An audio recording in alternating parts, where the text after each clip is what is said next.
Hello everyone, welcome to my Anjali Datta social science classes.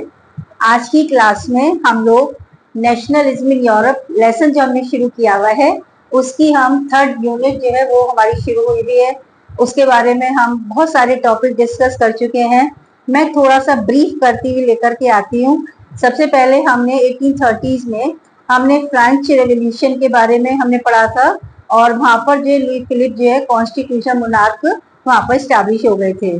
फिर हमने उसमें एक बेल्जियम के बारे में पढ़ा कि कैसे नीदरलैंड से बेल्जियम अलग हो गया था। हमने जो है फिर हमने पढ़ा ग्रीक वॉर ऑफ इंडिपेंडेंस के बारे में हमने पढ़ा था। और हमने रोमांटिसिज्म, उसमें हमने पोलैंड के बारे में कि पोलैंड के ऊपर जब जैसे रशिया ने पोलैंड को ऑक्यूपाई किया था तो पोलैंड ने अपनी लैंग्वेज कल्चर को यूज करके अपने नेशनलिस्ट देश प्रेम को शो किया था।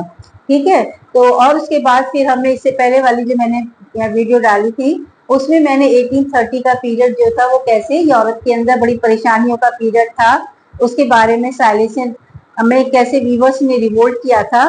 तो इस यूनिट में हमारे इतने सारे क्वेश्चंस हैं जो हमने डिस्कस किए थे, है ना। तो आज की क्लास में मैं आप लोगों को 1848 लिबरल्स मूवमेंट के बारे में मैं आपको पढ़ाऊंगी।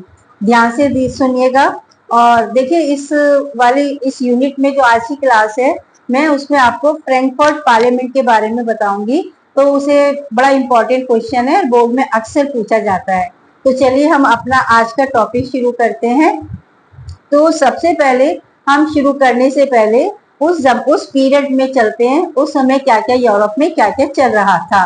तो देखो मैंने उसको बहुत इजी करके आपको उस कंडीशन के बारे में 3 पॉइंट्स जो है वो मैंने लिखे हैं, बनाए हैं, ताकि आपको उन पॉइंट से आपको उसकी डिटेल याद आ जाए। तो देखो एक मैंने हेडिंग दिया है कॉन्ट्राडिक्टरी इवेंट्स, यानी दो चीजें जो थी साथ साथ चल रही थी, दोनों विपरीत थी एक दूसरे के। तो वो क्या कंडीशन थी? रिवोल्ट्स ऑफ द पुअर, एक तो गरीब लोग हैं, ठीक है, महंगाई बहुत ज्यादा है, लोगों को रोटी नहीं है खाने के लिए, तो गरीब जो है वो रिवोल्ट कर रहे हैं।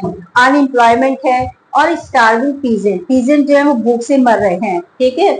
और workers in many European countries, Europe के बहुत सारे देशों में तो देखिए भूखमरी भी है, बेरोजगारी भी है और गरीबी भी है। तो ये लोग तो अपने हक के लिए डिमांड कर रहे हैं, लड़ रहे हैं, लेकिन इसके साथ साथ जो है तो देखिए क्योंकि अब यहाँ पर a revolution led by educated middle class was under way, है ना। तो इस सिचुएशन में मिडिल क्लास के जो लोग हैं वो भी अपनी क्रांति, अपनी रेवोल्यूशन जो है उन्होंने भी शुरू की हुई है। अब देखिए दूसरा मैंने बताया कि इवेंट ऑफ फरवरी 1848। अब 1848 में देखिए क्या होता है, in France brought about the abdication. आपने इससे पहले वाली प्रीवियस बिल्कुल जस्ट इससे पहले वाली जो वीडियो है उसमें पढ़ा कि वहां पे जब राजा जो था वो देश छोड़ के भाग जाता है, जब सभी पेरिस की जनता जो थी वो रोड पर आ जाती है, सिचुएशन जो थी वो बहुत ज्यादा टेंस थी, है ना। तो देखो कि फ्रांस, तो यहाँ पे हमने पढ़ा कि इवेंट ऑफ फरवरी 1848 क्या हुआ, 1848 में फ्रांस के अंदर एक brought about the abdication of the monarch, राजा जो है वो एब्डिकेट कर देता है, पद छोड़ देता है, Republic based on universal suffrage, और वहां पर जो रिपब्लिक सेटअप हो जाता है, ठीक है। और उसमें यूनिवर्सल सफरेज यानी सभी लोगों को, suffrage means right to vote, मैंने ब्रैकेट में लिखा है मेल, यहाँ भी सभी मेल को, ऑल एडल्ट जो है उन लोगों को उन्होंने राइट टू वोट दे दिया था। ये एक इवेंट ये हो गई थी 48 में, क्योंकि हमारा तो आज का टॉपिक ही हम 1848 की पीरियड की ही बात कर रहे हैं।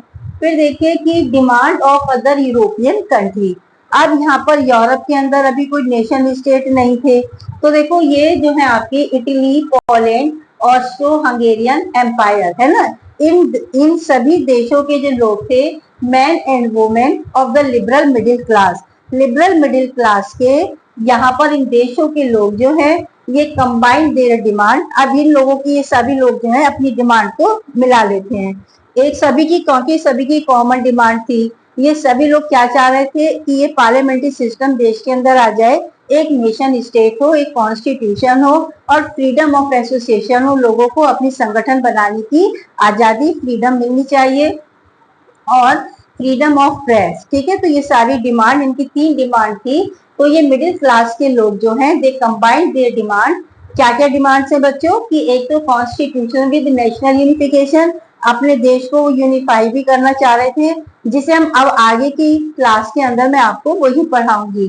तो नेशनल यूनिफिकेशन, और they demanded freedom of press, press freedom of press से क्या मतलब है कि न्यूज़पेपर को पूरी आजादी हो कि वो किसी भी न्यूज को जो है वो छाप सकती हो। तो देखिए, और इसके साथ भाषण की अभिव्यक्ति, कहने की अभिव्यक्ति, आजादी मतलब, एंड फ्रीडम ऑफ यूनियन। तो इस पीरियड में देखिए क्या चल रहा है, ये यूरोप की ये कंडीशन है। अब देखिए फ्रैंकफर्ट पार्लियामेंट क्या थी, अब इसके बारे में हम पढ़ लेते हैं। तो देखो, सबसे पहले मैंने इसके लिए भी आपको याद करने के लिए बड़े कुछ पॉइंट्स बना दिए हैं। बड़ा इंपॉर्टेंट सा क्वेश्चन है, आप उन पॉइंट्स को ही माइंड में रखोगे तो आपको एकदम से हर चीज याद आती चली जाएगी। तो सबसे पहले हम देखते हैं कि मेंबर्स कौन थे, कौन लोग थे जो फ्रैंकफर्ट पार्लियामेंट के अंदर मीटिंग में असेंबल्ड हुए थे। ठीक है, तो देखिए, in the German regions, German आपको पता है कि 39 कॉन्फेडरेशन में डिवाइडेड था, अभी जर्मन नेशन स्टेट नहीं बना था। तो उनके जर्मन कॉन्फेडरेशन के जो लार्ज नंबर के जो पॉलिटिकल एसोसिएशन थी, हुज मेंबर वर मिडिल क्लास। अब देखिए, इनके जो मेंबर थे वो मिडिल क्लास के लोग थे, क्योंकि रेवोल्यूशन तो मिडिल क्लास के लोग ही कर रहे हैं। ठीक है, तो मिडिल क्लास के लोग, अब इसके अंदर इंक्लूडिंग डिफरेंट प्रोफेशनल्स के लोग अलग अलग हैं, डॉक्टर्स वगैरह हैं, लॉयर्स हैं, फिलोसोफर्स हैं। तो ये ऑल दी मेंबर जो थे they came together in the city of Frankfurt. तो ये फ्रैंकफर्ट के अंदर यहाँ पर इकट्ठे होते हैं और and decided to vote for an all German national assembly. और ये लोग ये सोचते हैं कि ये सारे मेंबर मिलकर के, हम सभी मिलकर के वोट करेंगे, और उस वोट करेंगे किसके लिए, कि ऑल जर्मन नेशनल असेंबली के लिए। ठीक है, जर्मन नेशनल असेंबली के लिए 39 जो कॉन्फेडरेशन के जो लोग जो थे, मिडिल क्लास के लोग जो थे, ये इलेक्शन करके और उनके लिए जो मेंबर को इलेक्ट करेंगे। फिर देखिए, अब ईयर कौन सी ईयर अब में मिलते हैं, तो 18 मई 1848 में। अब इन्होंने क्या किया, देखिए 831, ठीक है, तो ये लोग 831 मेंबर जो थे इन्होंने इलेक्ट किए। ठीक है, तो ये 831 elected representative assembles in the church of Saint Paul. तो ये सेंट पॉल के चर्च में सारे के सारे असेंबल्ड होते हैं, इकट्ठे होते हैं। ठीक है, अब यहाँ पर देखिए कि अब ये करते क्या है बच्चों, इन्होंने क्या किया, they drafted a constitution for a German nation. ठीक है, तो इन्होंने जर्मन नेशन के लिए एक कॉन्स्टिट्यूशन बनाया। ठीक है, उसमें राजा की पावर, कॉन्स्टिट्यूशन जो बनाया वो उन्होंने करा कि भाई राजा जो है अब इंडिपेंडेंट रूल नहीं करेगा, राजा के ऊपर कुछ एक कॉन्स्टिट्यूशन उन्होंने बना दिया कि राजा की पावर जो है लिमिटेड रहेगी, है ना, he will work under the constitution. तो यहाँ पे they drafted a constitution for a German nation headed by monarchy subject to a parliament. अब राजा को ये चीज पसंद नहीं आती है, ठीक है, तो वो रिजेक्ट कर देता है। ठीक, तो राजा जो रिजेक्ट कर देता है, तो किंग फ्रेडरिक विलियम फोर्थ जो है, अब इसका भी आप याद रखिएगा। तो देखिए, फ्रेडरिक विलियम फोर्थ जो है, अब इसको जो राजा बनाया जाता है, इसको कॉन्स्टिट्यूशनल मोनार्क बनाया जाता है, बट ही रिजेक्टेड, वो मना कर देता है क्राउन को पहनने से, और ज्वाइन अदर मोनार्क, और दूसरे राजाओं के साथ में मिल जाता है ना, वो भी राजा उसको हेल्प करेंगे, है ना। तो देखिए, तो यहाँ पर तो किंग विलियम फोर्थ जो है वो कॉन्स्टिट्यूशनल मोनार्क बनने से मना कर देता है, दूसरे राजाओं के साथ में मिल जाता है। अब ये लोग क्या करेंगे, तो देखो वीक पार्लियामेंट। अब इसमें क्या होता है कि जब दूसरे राजाओं के साथ में मिल गया तो उन राजाओं की सबकी सेनाएं भी कंबाइंड हो गई, है ना, तो राजा की जो कंबाइंड फोर्सेस जो थी तो वो सब इकट्ठे हो गए। तो ये जो पार्लियामेंट का जो सोशल बेसिस था वो कमजोर पड़ गया, है ना। नेशनल असेंबली जो इन्होंने 831 मेंबर जो इलेक्ट किए थे, तो देखिए opposition of military and monarch. अब इन्होंने क्या किया कि आर्मी को बुला लिया, मिलिट्री आ गई, और ये सारे जो मोनार्क थे तो और ये भी भाई सब इकट्ठे हो गए हैं, तो मिडिल क्लास के खिलाफ अगेंस्ट जो है, तो दे बिकम स्ट्रॉन्गर, और social basis of parliament became week, है ना। और उसके साथ साथ ये जो पार्लियामेंट जो थी, इसका सामाजिक ढांचा जो आधार जो था, है ना, तो बेस जो था वो कमजोर पड़ने लगा। क्यों पड़ने लगा, देखो गलती इनकी भी थी, है ना। इन लोगों ने क्या किया था, क्योंकि दे रेसिस्टेड वर्कर डिमांड, इन्होंने वर्कर की डिमांड्स को जो है वो इसका ये विरोध कर रहे थे, ठीक है, उन्हें फेवर नहीं कर रहे थे वर्कर्स को, तो इसलिए ये वर्कर ने इनका साथ नहीं दिया।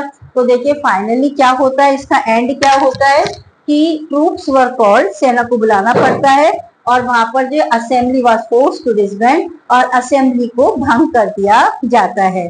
तो देखो ये था आपका फ्रैंकफर्ट पार्लियामेंट। अब चलिए अब हम देखते हैं कि वुमेन का क्या कंडीशन थी यूरोप के नेशनल मूवमेंट के अंदर। तो role of women in nationalist movement हमारा टॉपिक अब ये है। तो देखिए अब हम इस थर्ड यूनिट के एंड की तरफ आ रहे हैं, है ना। तो यहाँ पर हम देखें वोटिंग राइट। अब वोटिंग राइट को लेकर के वुमेन की क्या कंडीशन थी। तो यहाँ पर issue of extending political right to women was controversial. तो देखो ये बड़ा कंट्रोवर्शियल, यानी कुछ लोग चाह रहे थे कि वुमेन्स को राइट टू वोट मिलना चाहिए या नहीं मिलना चाहिए, इस पे लोगों में बहुत सारे मतभेद थे, है ना, डिफरेंसेस थे उनके बीच में। तो जबकि आप देखिए कि वुमेन्स जो थे, अब उन्होंने they form their own political club, अपनी उन्होंने पॉलिटिकल एसोसिएशन भी बना रखी थी, और फाउंडेड न्यूज़पेपर, हर एक्टिविटी में वो पार्टिसिपेट करती थी, अपने न्यूज़पेपर भी उन्होंने निकाले, है ना। टू पार्ट इन डेमोन्स्ट्रेशन, जब भी जुलूस निकलते थे, रैली निकलती थी, मीटिंग्स होती थी, they took participate in every each and every activities. लेकिन तब भी वुमेन की कंडीशन जो थी वहां पे उनकी निगाह में बहुत अच्छी नहीं थी। तो they were not given the right to vote, और they were denied suffrage right. Suffrage मतलब राइट टू वोट, औरतों को, वुमेन्स को जो था राइट टू वोट नहीं था। फिर देखिए वुमेन्स जो थी, अब कितनी गंदी बात थी कि they were admitted only as a observer to stand in the visitor gallery in Frankfurt Parliament। जब यहाँ पर 1848 में फ्रैंकफर्ट पार्लियामेंट के अंदर मीटिंग बुलाई गई थी लिबरल्स की, तो देखिए वहां पे वुमेन्स को पहले तो एंट्री नहीं दे रहे थे। खैर चलिए, जब उनको एंट्री मिली भी तो उन्हें बैठने की भी परमिशन नहीं थी, उन्हें बैठने विजिटर गैलरी में एज ए ऑब्जर्वर जो है उनको खड़ा होने दिया गया था। तो ये था हमारा कि वे वुमेन की क्या कंडीशन थी। अब हम लास्ट क्वेश्चन इस यूनिट का हम देखते हैं कि जो लिबरल जो मूवमेंट था ये 1848 का, इसका यूरोप के ऊपर क्या इम्पैक्ट पड़ा, what was the consequences of the liberal movement. तो देखो ये तो तय है कि चलिए लिबरल्स जो है बहुत ज्यादा conservative were able to repress liberal movement, liberal के मूवमेंट को ये सप्रेस कर दिए थे। या अभी अभी मैं कुछ 5-10 मिनट पहले बता के आई हूँ कि भाई लिबरल सारे मुनार्क एक हो गए थे, और उन्होंने पार्लियामेंट को भी, उन्होंने उनकी मीटिंग को भी डिसबैंड कर दिया गया था, सेना को बुलाना पड़ा था। तो ये उनकी एक्टिविटीज को रिप्रेस करने में हमेशा सक्सेसफुल रहे थे, क्योंकि सब इकट्ठे हो जाते थे कंजर्वेटिव। तो कंजर्वेटिव जो थे they were able to repress liberal movement in 1848 but could not restore the old order. लेकिन आपको अब ये ध्यान रखना है कि ये जो थे पुरानी व्यवस्था को फिर से नहीं बुला पाए थे, यानी जो इनकी एब्सोल्यूट मोनार्की थी, इनके पास में इंडिपेंडेंस की अथॉरिटी थी, जो पावर थी, तो ये अब उस व्यवस्था को जो है अब उनके पास में वो वाली पहले वाली पोजीशन नहीं थी। इनको भी लगने लगा था कि ये रोजाना जो लिबरल्स के जो रेवोल्यूशन हो रही हैं, घटनाएं हो रही हैं, तो अब हम अपनी एब्सोल्यूट मोनार्की जब हमारी चलेगी नहीं, ये आंदोलन, ये मूवमेंट जो है तभी खत्म होंगे जब हम इन्हें कुछ अधिकार, कुछ राइट्स दे देंगे। तो monarch realize that liberal movement could only be ended, ये लिबरल्स का जो मूवमेंट है ये तभी खत्म हो सकता है, कब हो सकता है, by granting some concession to liberal nationalist, कि जब इन्हें कुछ कंसेशन, छूट मिल जाए, कुछ अधिकार मिल जाए, है ना, जब तक इन्हें, तो तभी हम ये लोग चुप बैठेंगे। तो देखो अब इन्होंने जो था मुनार्क जो थे, इन्होंने थोड़े अधिकार देने शुरू किए थे। अब कैसे कैसे दिए थे देखो, सर्फडम है ना, सामंत प्रथा, आपकी बॉन्डी लेबर जो थी वर एबॉलिश, इसको उन्होंने बॉन्डी लेबर, बंधुआ मजदूरी, तो देखिए इसको उन्होंने खत्म कर दिया गया था इन बोथ। बोथ कौन कौन सी जगह पर, एक तो देखिए हैप्सबर्ग डोमिनियंस में, जहां जहां पे हैप्सबर्ग साम्राज्य रूल कर रहा था, तो जो उसके अंडर में थे, तो Habsburg dominions, and in Russia, रूस के अंदर और आपके हैप्सबर्ग डोमिनियंस के अंदर सर्फडम और बॉन्डेड लेबर जो थी वो खत्म हो गई थी। उसके बाद देखिए हैप्सबर्ग रूलर जो थे उन्होंने जो हंगेरियन थे 1867 में, हंगेरियंस को और ज्यादा ऑटोनॉमी की अपने एरिया का सेल्फ रूल कर सकते हैं, तो उनको कुछ ग्रांटेड और भी ज्यादा कंसेशन छूट जो थी वो इन्होंने दे दी थी। तो देखिए हमने जो आज मेरी इसके साथ ही हमारी 3rd यूनिट खत्म होती है।